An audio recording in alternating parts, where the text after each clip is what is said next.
জুলাই যোদ্ধাদের দায়মুক্তির অধিকার রয়েছে উল্লেখ করে আইন উপদেষ্টা ডক্টর আসিফ নজরুল বলেছেন, জুলাই যোদ্ধাদের আইনি সুরক্ষা দিতে আইন মন্ত্রণালয় দায়মুক্তি অধ্যাদেশের একটি খসড়া তৈরি করেছে। আগামী উপদেষ্টা পরিষদের বৈঠকে তা অনুমোদনের জন্য উপস্থাপন করা হবে। আজ বিকেলে আসিফ নজরুল তার ভেরিফাইড ফেসবুক অ্যাকাউন্টে এক পোস্টের মাধ্যমে তথ্য নিশ্চিত করেছেন।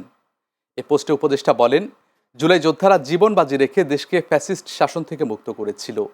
অবশ্যই তাদের দায়মুক্তির অধিকার রয়েছে। আসিফ নজরুল আরও বলেন, এ ধরনের আইন প্রণয়ন সম্পূর্ণ বৈধ। আরব বসন্ত বা সমসাময়িককালে বিপ্লব বা গণ অভ্যুত্থানে জনধিকৃত সরকারগুলোর পতনের পর বিভিন্ন দেশে এ ধরনের দায়মুক্তির আইন হয়েছে। বাংলাদেশের সংবিধানের ৪৬ অনুচ্ছেদে দায়মুক্তির আইনের বৈধতা রয়েছে এবং ১৯৭৩ সালে মহান মুক্তিযুদ্ধের পর মুক্তিযোদ্ধাদের জন্য দায়মুক্তি আইন হয়েছিল।